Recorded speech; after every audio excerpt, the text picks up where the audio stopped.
SMA kan masih ikut-ikut tadi katanya. Bahkan kemarin disangka anak SMP nano itu belum boleh deh, harus kalau dibawa urut sama orang tuanya. Mbak, saya punya KTP mbak, gitu. Tapi nama saya Dini Pramesti, saya lulusan kemarin. Kalau misalnya angkatan yang baru ya belum kenal lah. Ini rumah saya, teman rumah saya. Gimana ya? Ada di GPS loh sekarang. Soalnya dulu pas SMA, ini kamu dari mana? Dari Dulingo gitu. Kayak, oh itu nggak ada di GPS, di peta tuh nggak ada gitu. Makanya terpencil banget. Emang dia terpencil banget. Apapun kurang, jauh dari fasilitas kota gitu kan. Bahkan di situ nggak ada. Ya gitu kan ya. Tapi dengan keterbatasan itu malah kadang-kadang membuat kita merasa apa ya? Kalau misalnya kita di kota, misalnya dulu ya, saya kan SMP-nya SMP 1 dulu, SMP di Solo gitu kan. Nah terus saya sekolahnya di sini agak minder gitu, wah semuanya gini ya, teman-teman orang kelas sudah kenal nggak bisa apa-apa ya gitu. Tapi akhirnya, jadi setelah itu saya minder kan, habis minder saya baru berani menyadari diri, saya mengakui diri saya dari orang Wiso. Akhirnya ya itu malah membawa berkah.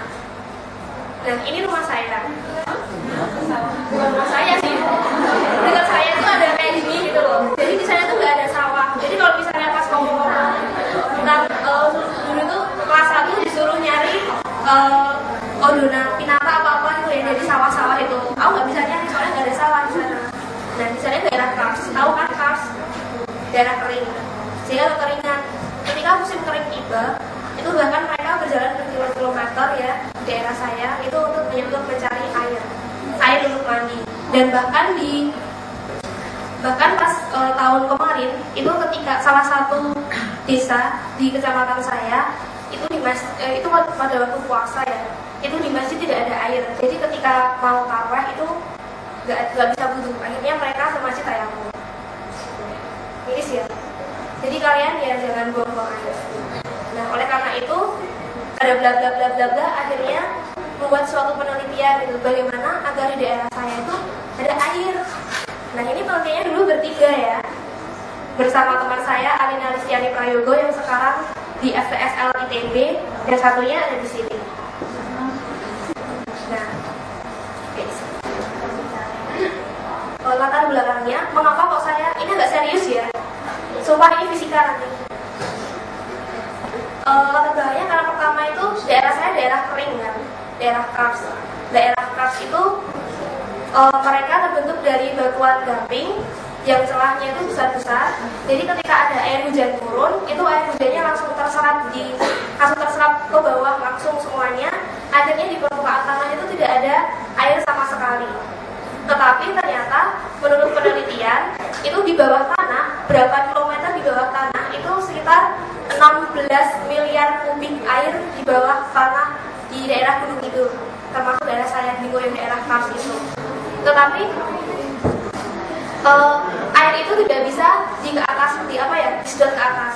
Pernah kan pada waktu itu sekitar tahun 2006 itu pemerintah Jepang bekerja sama dengan pemerintah Jerman, bekerja sama dengan daerah sana, daerah yang Kars sana, membuat suatu alat penyedot air gitu, sehingga airnya itu yang di berapa kilometer, sekitar 3 kilometer di bawah, 3 kilometer kalau nggak salah, di bawah tanah itu disedot ke atas dengan pipa. Nah, tapi ketika semuanya sudah jadi, mau disedot ke atas, airnya itu nggak bisa naik. Kenapa? Sudah karatan gitu. Karena kan pembuatannya lama, sehingga ketika ditarik ke atas, itu alatnya di bawah tanah itu sudah rusak. Dan akhirnya mereka itu sumber daya airnya itu mereka dapatkan dari air hujan dan juga air sungai. Sehingga PDAM seperti di foto itu, PDAM yang atas diri itu sumber air yang diambil PDAM itu Kali Oyo. Kalau enggak ada beberapa titik yang ada namanya mata air namanya Belik gitu kan. Tapi itu hanya ada yang daerah rendah yang di lembah-lembah itu. Lalu mereka membawa air itu ke tempat penampungan seperti yang ada di paling bawah seperti itu untuk digunakan berbulan-bulan, berhari-hari, bertahun-tahun gitu kan kalau cukup, kalau belum habis. Nah, tetapi ada juga kan orang yang nggak kuat untuk membuat tampungan air gitu. Akhirnya mereka menggunakan namanya PAH ya, penampungan air hujan, itu digunakan beberapa rumah. Tetapi kelemahannya ini, kan itu kan daerah pegunungan, rumahnya itu tersebar gitu di antara gunung-gunungnya itu. Nah akhirnya mereka menyalurkannya dari PAH itu kan memakai pipa. Karena pipanya itu kan panjang, akhirnya ada potensi kerusakan yang sangat besar. Dan juga ada pihak-pihak yang usil gitu, sering dicuri kan, pipanya itu dipotong, kemudian airnya dicuri di tengah jalan. Akhirnya air itu tidak sampai ke rumah-rumah penduduk. Nah, sehingga dengan penampungan yang dari sungai tadi tidak efektif, akhirnya yang paling memungkinkan untuk efektif itu penampungan dari air hujan. Nah di sana itu rumahnya itu masih gini, masih gandeng-gandeng. Jadi satu kelompok keluarga itu mempunyai rumah yang kayak ginilah, masih rumah Jawa banget. Beberapa rumah digandengkan dari satu, memakai talang namanya. Nah itu fungsinya, talangnya itu untuk akumulator air hujan. Jadi ketika airnya turun, nanti disalurkan ke talangnya, lalu disalurkan ke PAH, penampungan air hujan.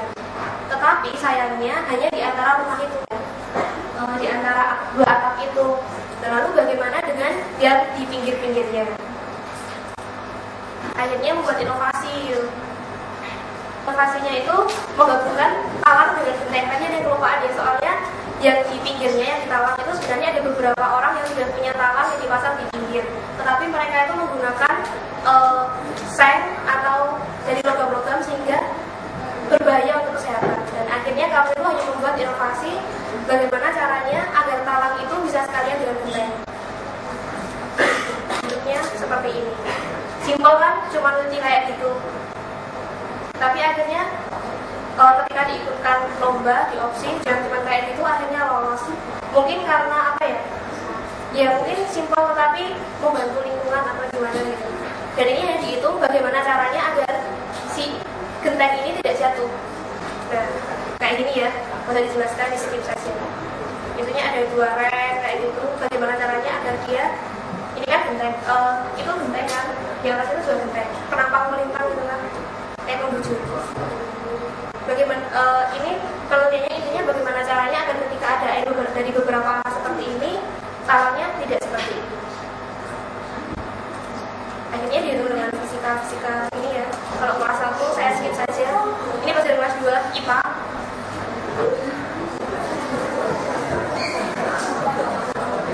Ya kayak gini kan. Ini soalnya penelitian fisika dasar ya, jadi belum ke kebermanfaatannya gimana. Baru potensi, ini baru penelitian tahap 1. Jadi nanti tahap berikutnya sampai akhirnya bisa diterapkan ke masyarakat.